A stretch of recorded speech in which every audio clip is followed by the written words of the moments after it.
আসসালামু আলাইকুম রহমতুল্লাহ বারকাত। আপনি কি ফেসবুকে কাজ করতে চান, বা আপনি কি ফেসবুক জগতে কাজ করে ইনকাম করতে চান, বা আপনি কি ফেসবুকে ভিডিও বানাতে চান? এই বিষয়গুলো নিয়ে আজকে আপনাদের সম্মুখে আলোচনা করব। অবশ্যই আপনারা ভিডিও শেষ পর্যন্ত দেখবেন, না টেনে। তো প্রথমত আপনাদেরকে বলবো, ভাই আপনি যদি ফেসবুকিং করতে চান, বা আপনার ভিতরে কিছু একটা আছে, আপনি চাচ্ছেন ফেসবুকিং করবেন, মানে ফেসবুকে ভিডিও বানাবে, ফেসবুকে ভিডিও বানাইয়ে আপনি ইনকাম করবেন, সেক্ষেত্রে আপনার করণীয় কি?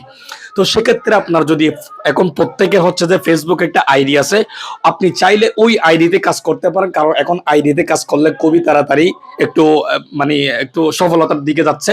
তো এই জন্য বলবো, আপনি প্রথমত যে আইডি যেটা আছে, আপনার ফেসবুক যে আইডি আছে, ওই আইডিতে বিগত যে ভিডিওগুলো দিচ্ছেন বা ছবিগুলো দিচ্ছেন সব কিছু ডিলিট করে দিবেন। ডিলিট করে দেওয়ার পরেই আপনি যেই কাজ পারেন, আবারও বলছি, আপনি যেই কাজ পারেন ওই কাজ অনুযায়ী ভিডিও বানাবেন। আপনি ওয়াজ মাহফিল পারেন, ওয়াজ মাহফিলের ভিডিও বানাবেন। আপনি ইসলামিক ভিডিও পারেন, ইসলামিক ভিডিও বানাবেন। আপনি ফানি পারেন, ফানি বানাবেন। আবার ফানি আপনার দ্বারা যাচ্ছে কিনা চেষ্টা করবেন।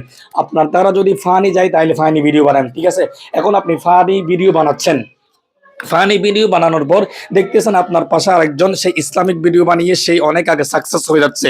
আপনি কি করছেন? একটা ফানি দিয়েছেন, আবার একটা ইসলামিক দিয়েছেন, একটা আবার আপনার এই বক্তব্য বা প্রতিবাদী দিয়েছেন, এরকম না। আপনি একটা ক্যাটাগরিতে রাখবেন। আপনি যদি একটা ক্যাটাগরিতে রাখেন, আপনি যদি এক ক্যাটাগরিতে কাজ করেন, তাইলে ইনশাআল্লাহ এই জগতে আপনি সাকসেস হবেন হবেন হবেন। ঠিক আছে? তাইলে আপনি এভাবে কাজ করবেন। প্রথম প্রথম নতুন নতুন হয়তোবা আপনার আইডিতে তেমন ভিউ আসবে না, ফলোয়ার আসবে না, তেমন মানুষ দেখবে না, আশেপাশের মানুষ অনেক কিছু বলবে। আপনি যখন লাগাতারে একই নিয়মে একই ক্যাটাগরিতে কাজ করেন, তাইলে আপনি সাকসেস হবেন। এখন আসলে আপনি কিভাবে শুরু করবেন?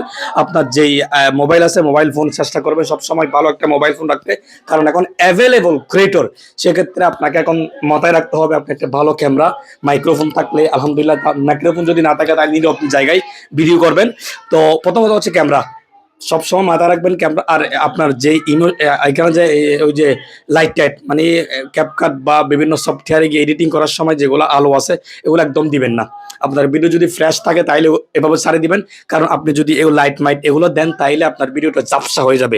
এক্ষেত্রে আপনাদেরকে বলবো, ভাই লাইট বাড়াবেন না, কোনো মানে গ্যাতে দিবেন না, আর কি কি বলো যে যে আলো তালো এগুলো দিবেন না। তো ফিল্টার দিবেন না, ঠিক আছে? এগুলো যদি দেন তাহলে আপনার ভিডিওটা ঝাপসা হয়ে যাবে, মানুষ দেখতে আনফিল করবে। তো আপনি যেরকম ভিডিও সেরকম ছাড়ে দিবেন, শুধু জাস্ট মানে বিভিন্ন কাট ছাট এগুলো একটু কাট করে ভিডিওগুলো ছাড়ে দিবেন, ঠিক আছে? এরপর হচ্ছে আপনার মাইক্রোফোন থাকলে দিবেন, না থাকলে দিবেন না। তারপর আপনার আলো আলো আপনি দিনের বেলা ভিডিওটা করে ফেলবেন। আপনি চাকরি করেন, তাইলে আপনি যেদিন সময় পান ওই দিন ভিডিওটা বানিয়ে ফেলবেন। আপনি যদি কাজ করতে চান তাইলেও মানে অনেক ওয়ে আছে।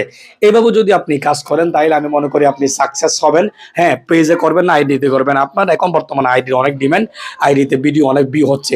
এখন আপনি আইডিতে কাজ করেন, ঠিক আছে? যে আপনার যে ফেসবুক আইডি আছে, ওই ফেসবুক আইডি আপনার যেগুলো বিগত যে ভিডিওগুলো আছে, যে উল্টাপাল্টা ভিডিও আছে, এগুলো সব ভিডিও দিয়ে আপনি নতুনভাবে কাজ করলে আমি মনে করি ইনশাল্লাহ আপনি সাকসেস হবেন এই জগতে। তো আমাদের ভিডিও যদি আপনি দেখেন তাহলে অবশ্যই ভালো কিছু জানতে পারবেন। যদি ভালো কিছু জানেন, ভাই ভালো কিছু শুনেন, ভালো কিছু উপকৃত হন, তাহলে অবশ্যই আমাদের চ্যানেলটি সাবস্ক্রাইব করে রাখবেন।